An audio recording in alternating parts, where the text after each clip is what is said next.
이 세상 사람들의 그 세속적인 인생관은 두 가지입니다. 첫째는 허무주의입니다. 모든 것이 다 헛되고 헛되다. 지나고 보니까 모든 것이 다 헛되더라. 우리의 삶도 헛되고 우리가 추구하는 것도 다 헛되다. 특별히 공부 많이 한 사람들, 특별히 똑똑한 사람들, 이 허무주의에 빠져 있습니다. 허무주의는 필연코 비관주의로 가게 되고요, 염세주의로 가게 되는 겁니다. 그러니까 어려서부터 총명하고 머리가 좋아서 공부 잘하던 사람들이 그 인생의 끝은 허무주의다. 정말 허무한 인생 아니겠습니까? 이것이 인간의 한계입니다. 한계예요. 둘째는 뭐가 있냐면요, 세속적인 인생관, 물질주의입니다. 모든 것이 다 물질로 돼 있다. 인간도 물질에 불과하다. 여기에서 뭐가 나오냐면 인명경시 사상이 나오는 겁니다. 아니 물질로 돼 있는 거가 뭐 그렇게 귀중하냐. 인명도 사실 별게 아니다. 그래서 자살을 하기도 하고요, 남의 생명도 어렵지 않게 빼앗기도 합니다. 이 물질주의에서 공산주의가 나오잖아요. 그래서 공산주의에서 사람의 생명을 귀하게 여기지 않는 거예요. 이 공산주의는요, 반드시 어디로 가냐면요, 전체주의로 가게 됩니다. 그래서 공산주의를 채택한 나라들은 전부 다 전체주의로 흐르게 되어 있습니다. 전체주의라는 게 뭡니까? 많은 것을 위해서 소수의 사람들은 희생해도 괜찮다는 게 전체주의거든요. 집단을 위해서 개인은 희생될 수 있다. 이런 무서운 사상이 전체주의 사상입니다. 성경을 보면 대제사장 가야바가 예수님에게 뭐라 그랬습니까? 한 사람이 백성을 위해서 죽는 것이 유익하다. 그러니까 한 사람의 생명을 우습게 보는 거죠. 아주 좋지 않은 그런 사상입니다. 그러한 생각입니다. 근데 여러분 한번 보세요. 모든 가치관은 어디서 나오냐면 그 사람의 인생관에서부터 나오는 겁니다. 그리고 모든 인생관은 어디서부터 나오냐면 그 사람의 내세관에서부터 나오는 거예요. 그러니까 내세가 없다는 사람은 자연히 허무주의, 물질주의로 흘릴 수밖에 없다는 거죠. 내세를 알고 있는 사람은 그렇게 갈 수가 없는 겁니다. 그래서 이 세상 사람들은 부활을 믿지 못합니다. 부활이 어디 있습니까? 죽으면 다 끝나는 거지. 그렇습니다. 죽으면요, 우리 육체적인 삶은 완전히 끝납니다. 돌이킬 수 없습니다. 그런데 그것만 있는 것이 아니라 영적인 삶이 있음을 알아야 됩니다. 그것은 오직 영적인 사람들만 알 수 있는 겁니다. 그래서 여러분, 영적인 사람들은요, 영적인 사람들도 죄를 지어요. 세상적인 사람들도 죄를 짓죠. 근데 영적인 사람은 죄를 짓지 않으려고 노력합니다. 그리고 죄를 지면 금방 회개합니다. 근데 이 세상적인 사람은요, 죄를 지어도 별로 감각이 없는 거예요. 회개하지 않습니다.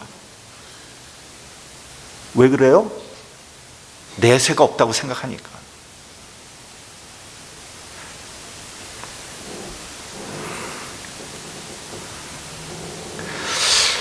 그럼에도 불구하고요, 이 세상적인 사람에게도 내세에 대한 아주 희미한 단서들이 있습니다. 고린도전서 15장 32절을 보면 사도 바울이 이런 말씀을 합니다. 죽은 자가 다시 살지 못할 것이면 내일 죽을 터이니 먹고 마시자 하리라. 부활이 없다면 우리의 인생은 먹고 마시고 즐기자, 그렇게 갈 수밖에 없다는 거죠. 맞는 얘기 아닙니까? 어렵고 힘들게 살 이유가 없습니다. 인내할 이유도 없고요, 정의롭게 살 이유도 없습니다. 한평생 즐기며 살기도 짧은 인생입니다. 노세 젊어서 노세, 늙기 전에 신나게 놀면서 살 것입니다. 그래서 그런지 요즘 노인들 놀기 잘하더라고요. 그러나 다 그렇게 살지는 않잖아요. 그 중에 일부는요, 인내하기도 하고요, 정의롭게 살려고 노력하기도 하고요, 착하게 희생하며 살려고 하고 있습니다. 왜요? 이 세상으로 끝나지 않는다는 믿음이 있기 때문이에요.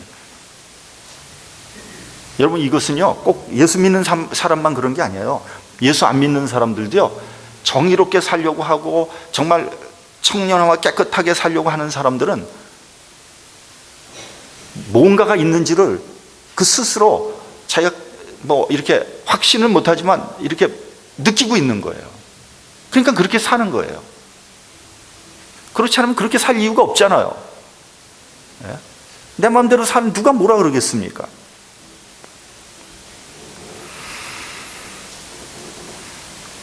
그렇기 때문에요, 내일이 있다고 생각하는 사람과 내일이 없다고 생각하는 사람의 삶의 자세는 전혀 다릅니다. 소망이 있는 사람과요, 소망이 없는 사람의 삶의 모습은 전혀 다른 겁니다. 그래서 여러분, 우리가 지금 살고 있는 그 모습을 보면 저 사람은 소망이 있다, 저 사람은 내세를 생각하면서 사는구나 알 수 있습니다. 여러분, 기독교 신앙은요, 부활 신앙 위에 세워져 있습니다. 부활은 믿어도 되고 뭐 믿지 않아도 되고 이런 것이 아닙니다. 부활이 없다면 기독교는 존립 자체가 불가능한 겁니다.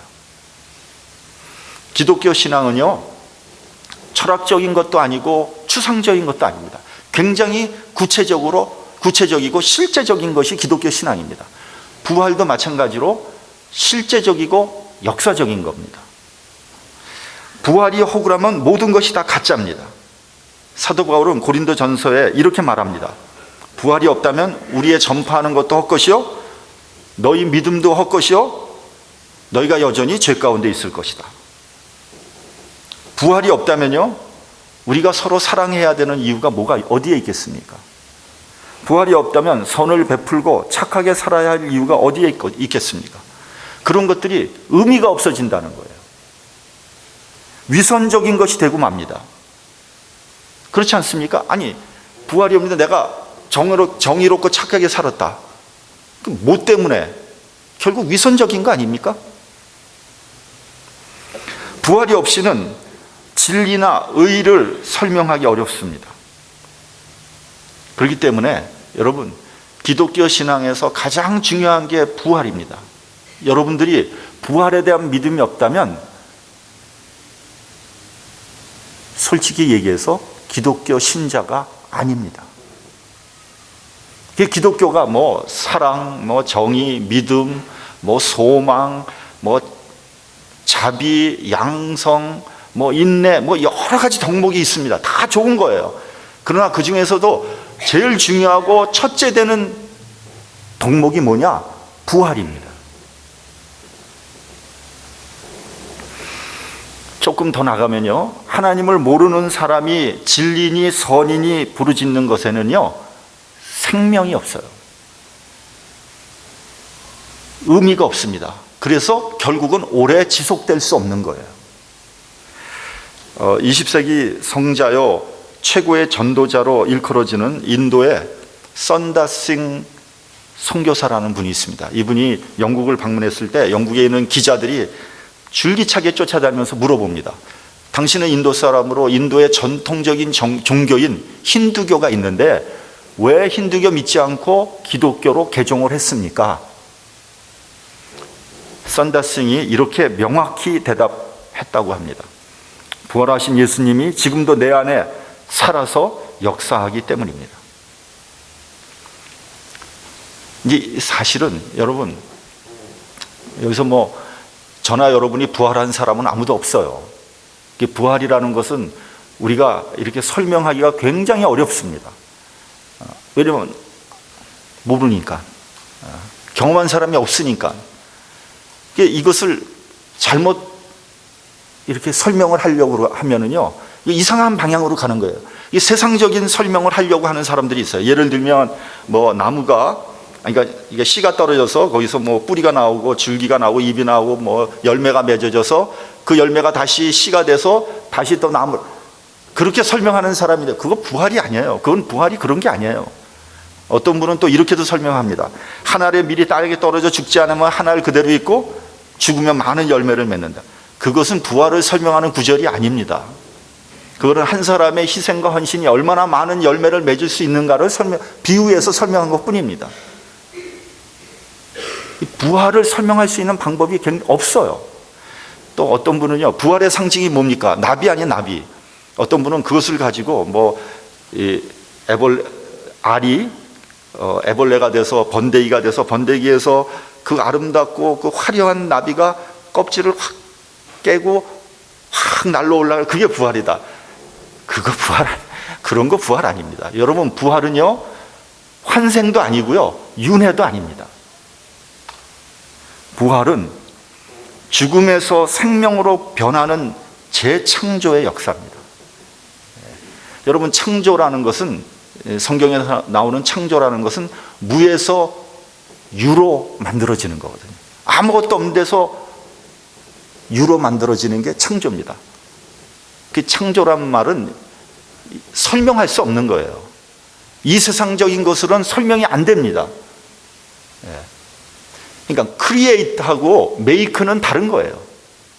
메이크는 어떤 재료를 가지고 어떤 다른 것을 만드는 걸 메이크라 그러잖아요. 근데 크리에이트는 재료가 없어요. 아무것도 없어요. 거기서 새롭게 만들어지는 게 창조입니다. 재창조는요, 죽음에서 부활로 변화되는 것, 그게 재창조예요. 그게 설명할 길이 없는 거예요. 부활에 대한 또 하나의 오해는 뭐냐면요, 단순히 죽었다가 육체적으로 부활한다는 사실입니다. 생각입니다.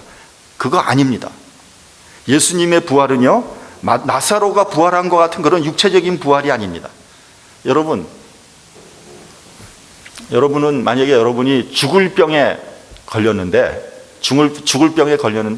낫기를 원하겠죠? 여기서 죽을 병 걸렸는데 낫기 원하지 않은 사람 어디 있겠습니까? 근데 죽을 병에 걸려서 죽었어요. 근데 다시 살아났어요. 부활 아닙니까? 그게 부활이 아니라는 거예요. 여러분, 그렇게 다시 살아나고 싶으세요? 죽었는데 병 걸려서 죽었어요. 근데 다시 살아나. 그러고 싶으세요? 저는 그러고 싶지 않아요. 마치 이거하고 비슷한 겁니다. 내가 지금 청계천 그 지저분하고 그 정말 더러운 환경에는 학고방에 살고 있어. 근데 하나님께서 저기 베링턴에 있는 보레든 같은 수백만 불짜리 집을 마련해 줬어. 너 거기 가서 살아라. 아니요, 나 여기가 좋아요. 청계천 판잣집에서 계속 살고 있는 거 똑같은 거예요. 전 그렇게 살고 싶지 않습니다. 이 모순되고 부조리한 세상, 뭐가 좋다고 또 다시 태어나서 이 부조리를 또 겪고 이 고통을 또 겪겠습니까? 그리고 여러분, 한 번 죽는 것도 힘들어 죽겠는데 또 죽으라고요? 전 그렇게 하고 싶지 않아요. 한 번 죽었으면 하나님이 허락하신 그 놀라운, 그 아름다운 세상, 거기에 가고 싶습니다. 주님께서 약속한 부활은 영원한 삶입니다. 주님과 함께 영원히 사는 삶, 다시는 죽음이 없는, 아픔이 없고 슬픔이 없고 고통이 없는 그런 행복한 삶, 그것이 마련되어 있는데 뭐하러 여기서 또 사냐고요. 그렇다고 해서 뭐 미리 죽을 필요는 없겠죠. 주님께서 허락하신 만큼 살다가 그 시간이 되면 하늘나라로 가는 게 얼마나 좋은 일입니까? 베드로는요, 죽음이 두려워서 계집종 앞에서 예수님을 3번이나 부인했습니다. 근데 이 부활의 진리를 믿고 난 다음부터는 담대해졌죠. 그래서 기라성 같은 유대의 종교 지도자들 앞에서 그는 담대히 예수에 대해서 이렇게 증언했습니다. 다른 이로서는 구원을 얻을 수 없나니 천하 인간의 구원을 얻을 만한 다른 이름을 우리에게 주신 일이 없음이니라. 그리고 또 하나님 앞에서 너희 말 듣는 것이 하나님 말씀 듣는 것보다 옳은가 판단하라. 야, 그 살벌한 분위기에서 그 유대 종교 지도자들 앞에서 그렇게 얘기하면은 목숨이 여러 개 있어도 당할 수 없겠죠. 그래서 결국 베드로는 거꾸로 매달려서 순교당하고 맙니다. 어떻게 사람이 그렇게 180도 변할 수 있습니까? 부활의 진리를 구체적으로 체험했기 때문입니다. 근데 여기서 우리가 꼭 기억해야 할 것이 있습니다. 여러분, 우리가 부활의 그 소망, 좋다, 우리도 부활에 동참하자. 근데 여러분, 이 부활은 어디에 있냐면 십자가 위에 있다는 사실을 알아야 돼요. 십자가의 고통, 그 끔찍한 죽음 후에 부활이 있는 거예요. 그렇기 때문에 우리는 먼저 십자가를 생각해 봐야 됩니다. 십자가가 도대체 뭔가? 첫째 십자가는요, 의로운 죽음이었습니다. 하나님의 의가 십자가에 나타난 겁니다. 두 번째 십자가는요, 하나님의 사랑이 담긴 희생의 죽음이었습니다. 하나님의 구체적인 의와 사랑이 십자가에서 나타난 거예요. 세 번째 십자가는 자발적인 죽음입니다. 그래서 요한복음에서 내가 다시 목숨을 얻기 위해서 목숨을 버린다고 한 겁니다. 나는 버릴 권세도 있고 다시 얻을 권세도 있다고 했습니다. 자, 복음서를 보면요, 주님은 스스로 십자가의 길을 가셨습니다.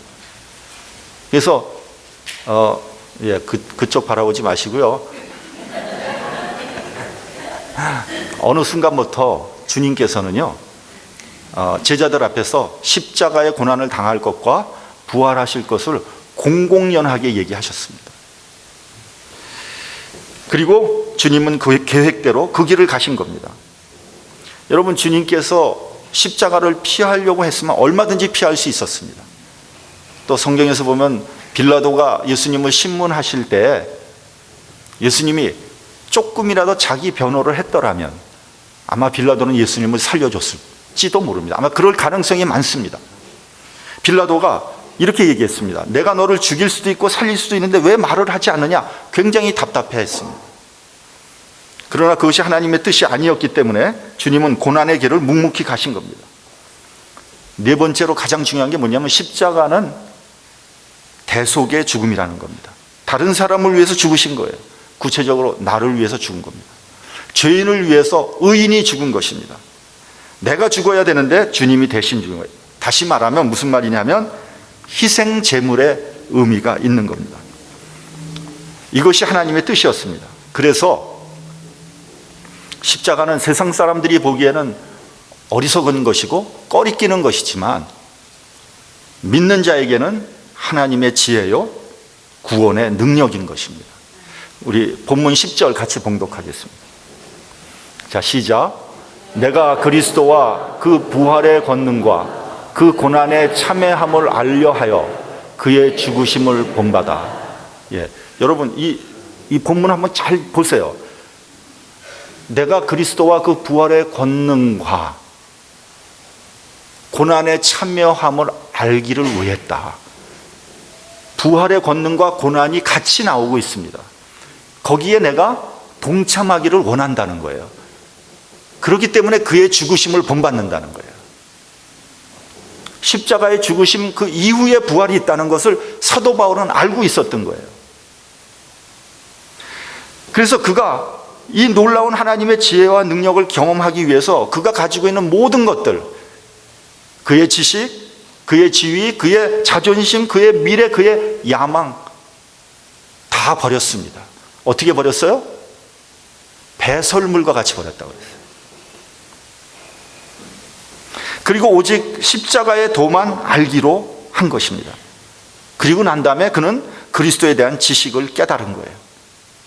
아, 십자가의 고난이 죄인을 의롭게 하는 능력이 있구나. 생명의 능력이 십자가에 있구나. 여러분, 우리가 신앙생활하면서 십자가의 고난을 경험하지 못한다면, 그 십자가를 지지 않는다면 우리는 부활의 능력을 경험할 수 없다는 겁니다. 그래서 사도 바울은 그리스도의 고난을 내 몸에 가득 채우기를 원했습니다. 그래서 이렇게 사도 바울은 고백했습니다. 나는 날마다 죽노라. 그래서 사도 바울은 시간마다, 사건마다 죽었습니다. 그리고 그리스도와 같이 살기를 원했고 그리스도와 같이 죽기를 원했습니다. 그것이 순교입니다. 순교는 자발적으로 죽는 겁니다. 억지로 죽는 것 순교 아닙니다. 그 일전에 이라크에서 김선일이라는 사람이 아마 그때 알카에다 테러 단체에 붙잡혀서 죽임을 당했습니다. 여러분 기억하실지 모르겠습니다. 그 김선일이라는 사람이 사실은 선교사였습니다. 선교사로 들어갈 수 없으니까 이제 비즈니스맨으로 위장 취업을 한 거죠. 근데 불행하게도 김선일 씨는 죽는 순간까지 죽지 않으려고 몸부림을 치다가 결국은 죽고 말았습니다. 그 사람은 억울하게 죽은 거지 순교는 아닙니다. 순교는 자진해서 죽는 겁니다. 순교한다는 것은 부활에 대한 가장 강력한 증거입니다. 우리 기독교가 공식적인 겁니다. 비공식적으로 잘 알려지지 않은 것은 빼고 공식적으로 순교자가 한 3만 명 정도 된다. 3만 명. 그 3만 명이 자원해서 죽은 거예요. 부활에 대한 소망이 없으면 300명이 미쳤습니까? 정신 나갔어요? 왜 죽어요? 근데 문제는 뭐냐면 십자가 없는 부활, 고난이 없는 부활을 바라고 있다는 거예요.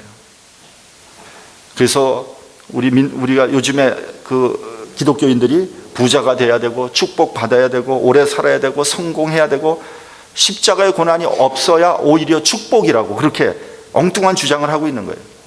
예수님은 십자가에 달려 돌아가셨는데 우리는 편하게 살아도 된다?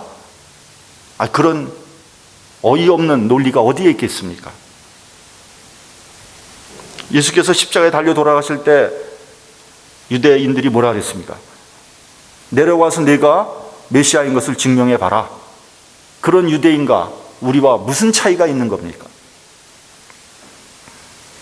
그런 것은 십자가 없는 영광은요, 세상적인 논리지 복음은 아닙니다. 성경은 고난의 십자가를 통해서 그리스도와 함께 죽을 때 비로소 부활의 능력이 나온다고 증거하고 있습니다. 종종 궤변을 늘어놓는 사람들이 있어요. 예수께서 고난을 다 지고 가셨기 때문에 우리는 구태여 고난받을 필요가 없다. 그건 잘못된 신학입니다. 그런 생각을 하니까 기독교가 이렇게 욕을 먹고 있는 겁니다. 우리를 위해서 십자가의 고난을 받으신 예수님을 생각하면 어떻게 그런 편안한 생각을 할 수 있겠습니까? 죄로 인한 죽음, 그리고 저주와 고난, 심판의 두려움, 이것은 그리스도와 함께 다 제거가 됐습니다. 이제 우리에게 남아있는 것은 뭐냐면요, 사랑의 수고, 의로운 고난, 시련의 훈련, 희생과 헌신, 그리고 거룩한 순교가 특권으로 남아있는 겁니다. 물론 순교는 어려운 일입니다. 그러나 최고의 영광입니다. 순교는 아무나 할 수 있는 것이 아닙니다. 오직 그리스도의 제자에게만 허락된 특권입니다. 그리스도를 위해 당하는 고난을 누가 저주라고 할 수 있겠습니까? 그것은 그리스도인들에게 허락된 영광입니다. 고난을 통해서 부활의 능력을 경험하게 되는 겁니다. 우리 본문 11절 마지막으로 봉독하겠습니다. 시작. 어찌하든지 죽은 자 가운데서 부활에 이르려 하노니. 자, 죽은 자 가운데서 부활에 이른다고 했습니다. 죽어서 부활을 이룬다는 겁니다. 편안하게 앉아서 부활을 이룬다고 얘기하지 않았습니다. 부활의 능력으로 죄를 이기고 절망을 이기게 되는 겁니다. 그리고 그 능력으로 순교할 수 있는 겁니다. 부활의 권능을 가지시고요, 사망을 이기고 거짓을 이기고 영원한 승리자가 되시기를 주님의 이름으로 축원합니다. 기도하겠습니다.